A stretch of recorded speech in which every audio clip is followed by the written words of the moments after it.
ఇప్పుడు భగవద్గీత 2వ అధ్యాయంలో 50వ శ్లోకం. ఆ శ్లోకంలోని అర్థాన్ని అంతరార్థాన్ని వివరంగా చెప్తున్నాను, శ్రద్ధగా వినండి. ఇక్కడ శ్రీకృష్ణుడు ఏమని చెప్తున్నాడంటే, బుద్ధియుక్తో జహాతీహ ఉభే సుకృత దుష్కృతే. చూడండి, జహాతి జహాతి అంటే విడవడం, తోసేయడం. కాబట్టి సమబుద్ధి కలవాడు పుణ్యపాపాలను రెండింటినీ కూడా తోసేస్తున్నాడంట, తొలగించుకుంటున్నాడు. చూడండి, అంటే సమబుద్ధిని కలిగి చేసే కర్మాచరణకు ఎంత గొప్ప శక్తి ఉందో చూడండి. ఎప్పుడైతే మీరు సమబుద్ధిని కలిగి ఒక పని చేస్తారో, లేదా ఆ సమస్థితిలో ఉంటూ ఏదైనా మీరు ఒక పని చేస్తారో, అప్పుడు ఏమవుతుంది? మీరు పుణ్యపాపాలు రెండింటికి అంటుకోరంట. చూడండి అయ్యా, ఎంత అద్భుతము! ఆ పుణ్యపాపాలు రెండింటికి అంటుకోకుండా ఆ సమస్థితిలోనే ఉంటారు. పని ప్రారంభించేటప్పుడు ఏ సమస్థితిలో అయితే ఉంటారో, ఆ పని చేయడం అయిపోయిన తర్వాత కూడా అదే సమస్థితిలో ఉంటారు. అంతేకాదు, ఆ పని యొక్క ఫలితాన్ని రిసీవ్ చేసుకునేటప్పుడు కూడా అదే సమస్థితిలో ఉంటారు. అంటే ఇక్కడ స్టార్టింగ్ నుండి ఎండింగ్ వరకు ఏది కొనసాగుతూ వచ్చింది చెప్పండి? ఏది కొనసాగుతూ, ఏది కంటిన్యూ అవుతూ వచ్చింది? అది చూడండి అది. ఇది అద్భుతం, ఇది అద్భుతమైన పాయింట్ అమ్మా. ఈ పాయింట్ ఇప్పుడు బయటపడింది. సమబుద్ధి గురువు గారు. అమ్మా వినండి అమ్మా, దయచేసి. ఎందుకు చెప్పిందే మళ్ళీ మళ్ళీ చెప్తుంటారు, దయచేసి వినండి. నేను ఇంపార్టెంట్ పాయింట్ అన్నప్పుడు చెప్పినప్పుడల్లా అలర్ట్ అవ్వండి. ఇక్కడ చూడండి, మామూలు వాళ్ళు పనులు చేస్తున్నారు, అలాగే జ్ఞాని పనులు చేస్తూ ఉంటాడు. కానీ తేడా ఎక్కడొస్తుంది అంటే, ఒక మామూలు మనిషి పని చేయడానికి ముందు అతని మనస్సు ఒకలాగా ఉంటుంది. బాగా వినండి ఈ పాయింట్. ఒక మామూలు మనిషి ఏదైనా ఒక పని స్టార్ట్ చేసే ముందు అతడి మనస్థితి ఒకలాగా ఉంటుంది. ఆ పని చేసేటప్పుడు మరొకలాగా ఉంటుంది అతడి మనస్థితి. పని చేయడం అయిపోయిన తర్వాత మరోలా ఉంటుంది మనస్థితి. చివరికి ఆ ఫలితాన్ని రిసీవ్ చేసుకునేటప్పుడు అప్పుడు మారిపోతుంది. అంటే చూడండి, మామూలు మనిషి యొక్క మనస్సు ఎప్పటికప్పుడు మారిపోతూ ఉంది, అతడి మనస్థితి ఎప్పటికప్పుడు మారిపోతూ ఉంది. అంటే నిశ్చలంగా ఉండడం లేదు. అందువల్లే 100కి 95% మంది వారు చేసే పనులను మధ్యలోనే ఆపేస్తుంటారు.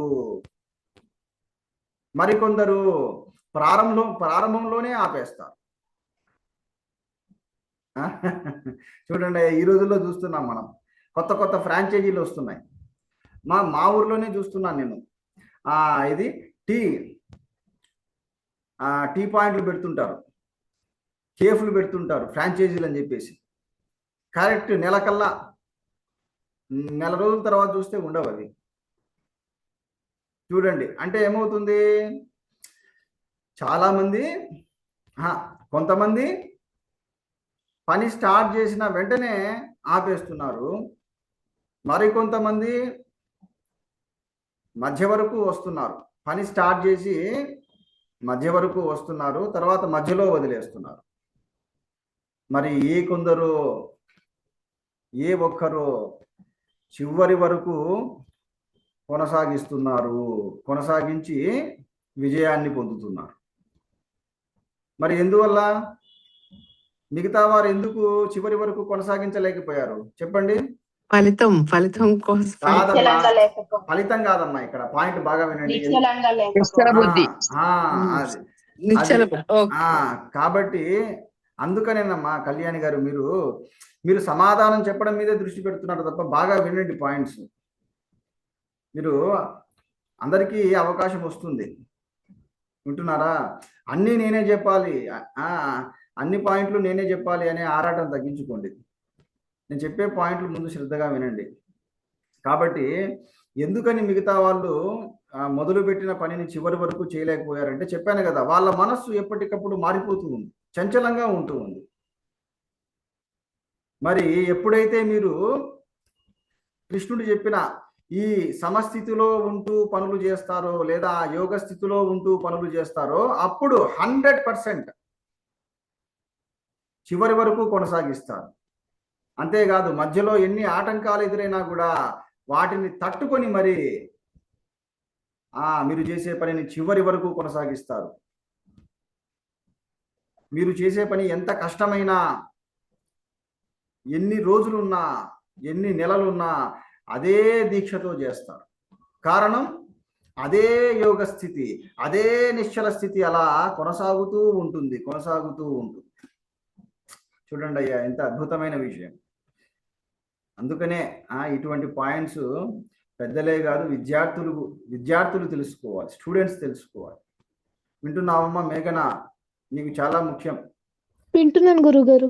చూడమ్మా, ఇప్పుడు నీ లక్ష్యం ఏమిటి? సిఏలో సీట్ను సాధించడం ఇప్పుడు నీ ముందున్న లక్ష్యం.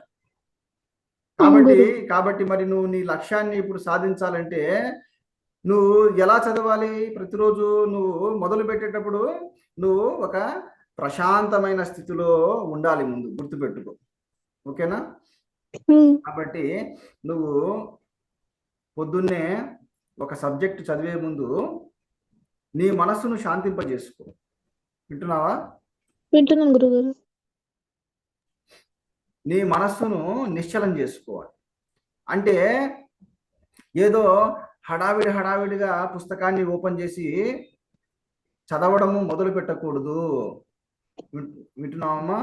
వింటున్నాను గురుగారు. చాలా మంది స్టూడెంట్స్ ఏం చేస్తుంటారంటే, అరే టైం అయిపోతుంది, తొందరగా చదివేద్దామని చెప్పేసి అలా చదువుతుంటారు. అలా ఎప్పుడు చదవద్దు. నువ్వు ఏదైనా ఒక సబ్జెక్ట్ చదవడానికి ముందు ఏం చేస్తావంటే ఒక 10 minutes రిలాక్స్ అవ్వాలి నువ్వు. వింటున్నావా? అంటే నీ మనస్సులో ఎలాంటి ఆలోచనలు లేకుండా నీ మనస్సును నువ్వు శాంతింపజేసుకోవాలి. ఇలా నీ మైండ్ను ముందు నువ్వు రిలాక్స్ చేసుకో. రిలాక్స్ చేసుకుంటే ఏమవుతుందంటే అప్పుడు నీకు కాన్సన్ట్రేషన్ పెరుగుతుంది, నీలో ఏకాగ్రత పెరుగుతుంది. వింటున్నావా?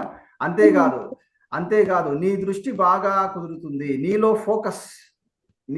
ఫోకస్ పవర్ అనేది బాగా పెరుగుతుంది. అప్పుడు నువ్వు చదవడం మొదలు పెట్టాలి. అప్పుడు ఏమవుతుంది తెలుసా? అదే స్థితి కంటిన్యూ అవుతుంటుంది. ఇందాక నేను ఏదైతే చెప్పానో, నువ్వు ఎప్పుడైతే ఆ ప్రశాంతమైన స్థితిలో ఉంటూ చదువుతుంటావో ఇంకా ఆ ప్రశాంతమైన స్థితి కంటిన్యూ అవుతుంటుంది. అరగంట, గంట, 1.5 hour, 2 hours, 2 hours అయినా కూడా అదే ప్రశాంత స్థితిలో ఉంటుంది నీ మనస్సు, నీ మైండ్. కాబట్టి అప్పుడు నీకు అది స్ట్రెస్ అనిపించదు. వింటున్నావా? నేను ఇప్పుడు 2 hours చదివాను కదా, అంతా నాకు ఇప్పుడు చికాగ్గా ఉంది అన్నట్లు ఏమాత్రం అనిపించదు. ఎందువల్ల చెప్పమ్మా? సమస్థితిలో లేదా ప్రశాంత స్థితిలో ఉంటూ నువ్వు చదువుతున్నావు కాబట్టి. అది అర్థమైందా? కాబట్టి ప్రతిరోజు ఇంకా నువ్వు గుర్తుపెట్టుకో, ఏం చేస్తావు? సబ్జెక్ట్ చదివే ముందు ఒక 10 minutes ముందు, చదవడానికి ఒక 10 minutes ముందే రిలాక్స్ అవ్వు. ఓకే? అంటే ఒక స్ట్రైట్గా కూర్చో, ఒక చాప మీద కానీ బెడ్ మీద కానీ స్ట్రైట్గా పద్మాసనంలో కూర్చొని రిలాక్స్ అవ్వు. లేదా నువ్వు ఎలా కూర్చుంటే నీకు రిలాక్స్ అవుతావో అలా కూర్చో. చైర్ మీద కానీ అలా కూర్చొని పూర్తిగా రిలాక్స్ అవ్వు. అంటే ఇంకా నీ మనసులో ఎటువంటి టెన్షన్స్ ఉండకూడదు, ఎలాంటి ఆలోచనలు ఉండకూడదు. ఓకే? అలా ఉండి ముందు నీ మనస్సును శాంతింపజేసుకో. అలా నీ మనస్సు శాంతించిన తర్వాత అప్పుడు నువ్వు చదవడం మొదలుపెట్టు. అప్పుడు తప్పకుండా బాగా చదువుతావు. ఇంకా ప్రతిరోజు ఇలా చదవడమే కంటిన్యూ చేస్తే నేను చెప్తున్నాను కదా, తప్పకుండా 100% ఈసారి నువ్వు తప్పకుండా సిఏ సీట్ను సాధిస్తావు. అది కాబట్టి బుద్ధియుక్తో జహాతీహ ఉభే సుకృత దుష్కృతే. కాబట్టి ఎవరైతే ఇలా సమస్థితిలో ఉంటూ పనులు చేస్తున్నారో అలాంటి వారు పుణ్యపాపాలకు అంటుకోకుండా ఉన్నారు. పుణ్యపాపాలకు అంటుకోకుండా ఉంటారు. మరి మిగతా వారు ఆ పుణ్యపాపాలకు అంటుకుపోతారు. బా ఏమి పాయింట్ అయ్యా అసలు. బాబ్బా అర్థమవుతుందా విషయము? ఈ భూమి మీద 98% మంది ఈ పుణ్యపాపాలకు అంటుకుపోతున్నారు. ఏమిటి కారణము? ఎందుకంటే ఈ సమస్థితిలో ఉంటూ పనులు చేయడం లేదు. ఎప్పుడు చూసినా కూడా ఫలితం మీద కోరికతోనే పనులు చేస్తున్నారు. కాబట్టి వీళ్ళంతా కూడా పుణ్యపాపాలకు అంటుకుపోతారు. అంటే దాని అర్థం మళ్ళీ పుడతారు, మళ్ళీ చేస్తారు, మళ్ళీ పుడతారు, మళ్ళీ చేస్తారు. ఇలా ఈ జనన మరణ ప్రవాహంలో కొట్టుకుపోతూనే ఉంటారు. బా ఈశ్వర, మీకు అందరికీ అర్థం కావట్లేదు కదా? అర్థమవుతుంది గురుగారు. అది కాదండి మా, నేను చెప్పే పాయింట్ వినండి. ఇప్పుడు మీరందరూ ఏమనుకుంటున్నారంటే మాకేం అంత బాగానే ఉంది, మేమంతా బాగానే ఉన్నామే అనుకుంటున్నారు. కాదు, ప్రవాహంలో కొట్టుకుపోతున్నారు. అర్థం అవట్లేదా? చెప్తాను వినండి. ఇప్పుడు మీరు గంటకు కొన్ని వేల కిలోమీటర్ల స్పీడ్లో ఆ వేగంలో కొట్టుకుపోతున్నారు. మీకు ఆశ్చర్యంగా ఉంటుంది కదా? కానీ అదే నిజం. చెప్పండి, ఎంతమందికి ఆశ్చర్యంగా ఉంది? ఎంతమందికి నమ్మశక్యంగా ఉంది? నమ్మశక్యంగానే ఉంది గురుగారు. ఒక్కరన్నా చెప్పండి అయ్యా, నమ్మశక్యంగా లేదు గురువు గారు అని చెప్పండి. ఎవరు లేరా? ఆశ్చర్యంగానే ఉంది స్వామి. అలా చెప్పండి. అలా చెప్తే నేను ఎక్స్ప్లెయిన్ చేయడానికి ఉంటుంది. ఇప్పుడు చెప్పండి, భూమి నిశ్చలంగా ఉందా, కదలకోకుండా కదిలిపోతుందా? చెప్పండి. సైంటిస్టులు ఏమని చెప్పారంటే, రీసెర్చ్ చేసి వాళ్ళ మైండ్ బ్లాక్ అయిందంట ముందు. నాయన, మనం ఏమనుకుంటున్నాం అంటే భూమి కదలకుండా ఉందనుకుంటున్నాం, కానీ ఈ భూమి గంటకు కొన్ని వేల మైళ్ళ స్పీడ్తో కదులుతుంది అని చెబుతున్నారు. చూడండి, మరి భూమి అంత వేగంతో కదులుతున్నప్పుడు మనం కదలమా? మనం కూడా కదిలిపోతున్నాం. వింటున్నారా? కానీ మనకు అసలు ఆ స్పృహే లేదు. అలాగే ఇక్కడ అసలైన పాయింట్ ఏంటంటే, మొత్తము ఈ ప్రపంచంలో ప్రతిదీ కూడా కాల ప్రవాహంలో కొట్టుకుపోతూ ఉంది. కాల వేగం, కాలానికి ఎంతో వేగం ఉంది, కాలానికి ఎంతో ప్రవాహం అనేది ఉంది. కాబట్టి ఇప్పుడు మనము కాల ప్రవాహంలో కొట్టుకుపోతున్నాం. కాబట్టి ఇకనైనా జాగ్రత్తగా ఉండాలి. కాల ప్రవాహంలో కొట్టుకుపోవడం అంటే పుట్టడం చావడం, పుట్టడం చావడం, పుట్టడం చావడం. ఇప్పుడు కొన్ని చిన్న చిన్న క్రిములు ఉంటాయంట, చిన్న చిన్న క్రిములు తెలుసా? వాటి లైఫ్ స్పాన్ ఎంతో చెప్తే ఆశ్చర్యపోతారు. కొన్ని నిమిషాలే అంట. చిన్న చిన్న మైక్రోస్కోప్లో కనిపించే క్రిములు ఉన్నాయి. వాటి జీవితకాలం ఎంత? కొన్ని నిమిషాలే. అంటే చెప్పండి, ఒక గంటలో ఎన్నిసార్లు పుట్టి చేస్తుంటాయి అవి? ఒక గంటలోనే పుడుతుంటాయి, చేస్తుంటాయి. అలాగా మనిషి అనే ఈ జీవుడు కూడా పుడుతున్నాడు, చస్తున్నాడు. కానీ ఏ ఒక్కడు కూడా శాశ్వతమైన ఈ సత్యాన్ని తెలుసుకోకుండానే కన్ను మూస్తున్నాడు. శాశ్వతమైన ఈ యోగ స్థితిని పట్టుకోకుండానే కన్ను మూస్తున్నాడు. కానీ మీరు ఎన్ని జన్మల్లో పుణ్యం చేసుకున్నారో, ఎన్ని జన్మల్లో జన్మించి మరణించారో, ఈ జన్మలో కనీసం దీని స్పర్శ తగిలింది, అవునా లేదా? యోగ స్థితి యొక్క స్పర్శ. చెప్పండి. అవును. కాబట్టి మహా అదృష్టవంతుడు మీరు. ఇకనైనా ఈ జన్మకు ఇన్ని జన్మల తర్వాత అయినా ఈ యోగ స్థితి యొక్క స్పర్శ తగిలింది కాబట్టి ఇకనైనా ఏం చేస్తారు? ఇకనైనా చెప్పండి. సమబుద్ధితో ఆ ఉంటారు. అది కరెక్ట్ కరెక్ట్ అమ్మా, అద్భుతం. కాబట్టి సమబుద్ధిని కలిగి పనులు చేయండి, సమస్థితిలో ఉంటూ ఆ యోగ స్థితిలో ఉంటూ కర్మలు చేయండి. ఇది పాయింట్. అంతే తప్ప గురువు గారు మళ్ళీ మేము కామ్య కర్మలనే చేస్తాం గురువు గారు, మాకు స్వర్గలోకం వెళ్ళాలని ఉంది, ఏ యజ్ఞం చేయమంటారు చెప్పండి, లేకపోతే మాకు ఫలానా కోరిక తీరాలని ఉంది, ఏ వ్రతం చేయమంటారు చెప్పండి అని అడుగుతున్నారు అనుకోండి, అయిపోయింది. మళ్ళీ మొదటికి వచ్చినట్లే, మళ్ళీ కేసు మొదటికి వచ్చినట్లే. చెప్పండి, మీలో ఎవరికైనా ఇంకా ఈ లంపట అనేది ఉందా? కోరికలు తీర్చుకునే లంపట చెప్పండి. లేదు గురుగారు, లేదు. లేదు గురువు గారు. గుర్తుపెట్టుకోండి, ఆ లంపట ఉందంటే మాత్రం మళ్ళీ ఇంకా మీరు ఈ ప్రవాహంలో కొట్టుకుపోవడానికి సిద్ధంగా ఉండండి. ఒక విధంగా ఇప్పుడు నేను చెప్పిన ఈ పాయింట్ ఎంత అమూల్యమైనదంటే మీ అందరినీ ఆ ప్రవాహం నుండి బయట పడేసేంతటి గొప్పది, లేదా కనీసం మీకు ఒక ఊతం లాంటిది సపోర్ట్. ఇప్పుడు నదీ ప్రవాహంలో కొట్టుకొని పోతున్నాడు ఒక మనిషి, కొట్టుకొని పోతున్నాడు. అతడు ఆ ప్రవాహంలో నిలబడాలంటే ఏం కావాలి? అతడికి ఏదైనా ఒక ఊతం సపోర్ట్ అనేది కావాలా లేదా? చెప్పండి. కావాలి గురువు గారు. అలా కొట్టుకుంటూ పోతున్నాడు. ఏదో మధ్యలో ఒక చెట్టు ఉందన్నమాట, చెట్టును పట్టుకున్నాడు, ఇంకా ఆగిపోయాడు అనమాట, ఇంకా కొట్టుకొని పోవడం లేదు. అలా అని చెప్పి గట్టులో కూడా పనిలేదు, కానీ కొట్టుకుపోకుండా అలా నిలబడగలిగాడా లేదా? అలాగే ఇప్పుడు మనము ఈ జనన మరణం అనే ప్రవాహంలో కొట్టుకుపోతున్నాం అనుకోకుండా ఇన్ని జన్మల తర్వాత మనకు ఈ భగవద్గీత అనే వృక్షాన్ని మనం పట్టుకున్నాం. ఈ భగవద్గీత అనే ఈ సపోర్ట్ను, ఈ పెద్ద చెట్టును మనం పట్టుకున్నాం. కాబట్టి మరి పట్టుకుంటారా, అలాగే మరి విడిచి వదిలేస్తారా? చెప్పండి. పట్టుకుంటాం గురువు గారు. పట్టుకోండి. ఎందుకంటే ఏ కొంచెం వదిలేసినా వదులుగా పట్టుకున్నా అయిపోతారు. నేను గట్టిగా పట్టుకున్నా, అది కాదండి, నేను గట్టిగా పట్టుకున్నా ఈ భగవద్గీత అనే వృక్షాన్ని, ఈ యోగ స్థితి అనే వృక్షాన్ని నేను గట్టిగా పట్టుకున్నాను. ఇంకా మీ బాధ్యత ఏంటి? మీరు నన్ను గట్టిగా పట్టుకోండి అంతే. ఒకరి తర్వాత ఒకరు అలా భావన చేయండి.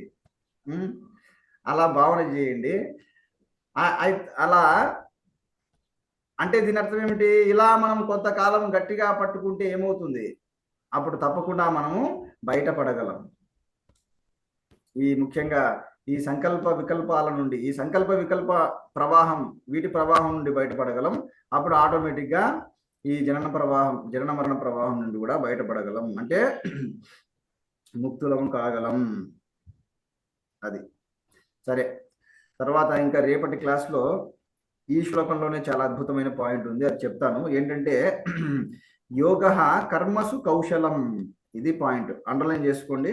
యోగ కర్మసు కౌశలం అంటే కర్మలో నేర్పరితనమే యోగమనబడును అని ఇక్కడ ఇంకో విధంగా చెప్పాడు. పనులు చేయడంలో ఉండే నేర్పే యోగం అంట. ఇంతకుముందు దాంట్లో ఏమని చెప్పాడు? సమత్వం యోగం ఉచ్యతే. కాబట్టి ఈ ద్వంద్వాలను సమానంగా స్వీకరించేటటువంటి ఆ సమస్థితే గొప్ప యోగం అని చెప్పాడు కదా. ఇక్కడ ఏమని చెప్తున్నాడు? పనులను నేర్పుగా చేయడమే యోగము, ఆ నేర్పరితనమే యోగం అంటున్నాడు. మరి ఏమిటా నేర్పరితనం? పనులను నేర్పుగా చేయడం అంటే ఏమిటి? మొదలైన విషయాలు రేపటి క్లాస్లో చెబుతాను. రేపు ఏ వారం అమ్మా చెప్పండి? బుధవారం అండి. కాబట్టి బుధవారము బుధజనులకు పనికొచ్చే ఈ విషయాన్ని చెబుతాను. చెప్పండి, మీరు బుధజనులా కాదా? బుధజనులు అంటే అర్థం ఏమిటి? బుధవారం వచ్చి వినేవారని కాదండి,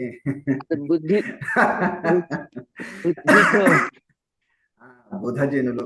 బుద్ధి బాగా బుద్ధిని కలిగిన వారు, మేధస్సు కలిగిన వారు బుధజనులు. ఉమ్,